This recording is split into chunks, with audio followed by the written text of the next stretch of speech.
సిద్దిపేట జిల్లాలో ప్రముఖ శైవ క్షేత్రమైన కొమరవెల్లి మల్లన్న ఆలయంలో మహాశివరాత్రి ఉత్సవాలు ఘనంగా జరిగాయి.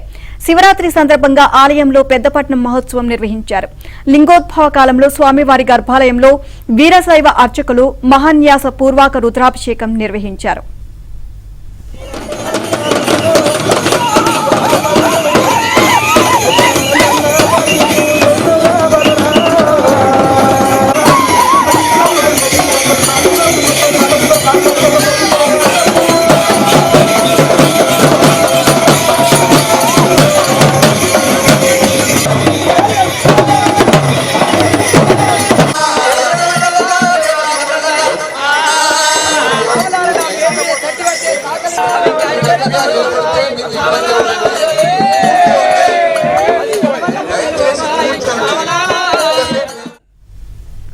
పెద్దపట్నం వద్ద ఎలాంటి అవాంఛనీయ ఘటనలు జరగకుండా పోలీసులు భారీ బందోబస్తు ఏర్పాటు చేశారు.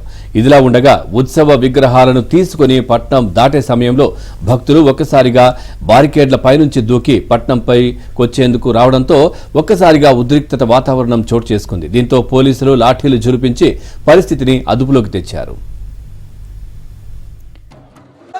మహాశివరాత్రి పర్వదినం సందర్భంగా తోటబావి ప్రాంగణంలో పెద్దపట్నం వేయడం జరుగుతుంది. ఈ పెద్దపట్నము తరతరాలుగా సాంప్రదాయంగా వస్తున్నటువంటి యాదవ సంప్రదాయంలో స్వామివారి కళ్యాణం చేసిన ఈ కార్యక్రమం మొదలు ఇప్పుడు పెద్దపట్నం స్టార్ట్ చేసిన తర్వాత బోనాలు తీసుకొస్తాం.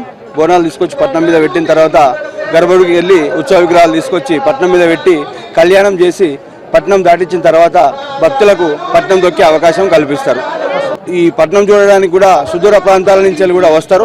మహాశివరాత్రి పర్వదినం సందర్భంగా ఎక్కడ కూడా ఇటువంటి కార్యక్రమం లేదు. ఓన్లీ కొమరవెల్లి మల్లన్న దేవాలయంలో ప్రత్యేకంగా ఈ కార్యక్రమం నిర్వహిస్తున్నాం.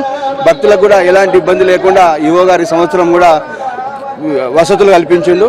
శివరాత్రి సందర్భంగా కొమరవెల్లి మల్లన్న స్వామి వద్ద ఈరోజు పట్నం ప్రతి సంవత్సరం లాగే ఈ సంవత్సరం కూడా ఈరోజు పట్నం వేసి ఇక్కడ ఉపవాస దీక్ష విరమించెదరు. ఇక్కడికి వచ్చిన మల్లన్న స్వామి భక్తులు ఇక్కడ ఈ పట్నం విశేషం ఏమిటంటే ఇక్కడ 41 పలకలతోటి పట్నం ప్రతి సంవత్సరం వేస్తూ ఉంటారు.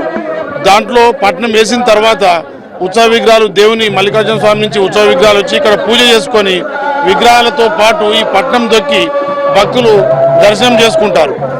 ఈ పట్నం దొక్కిన తర్వాత ఈ బండారిని మన పొలంలో కానీ మన ఇంట్లో కానీ మన పండించిన పంట గరిసెలలో కానీ చల్లుకుంటే మంచి ప్రతిఫలం ఉంటుందని చెప్పి భక్తుల నమ్మకం.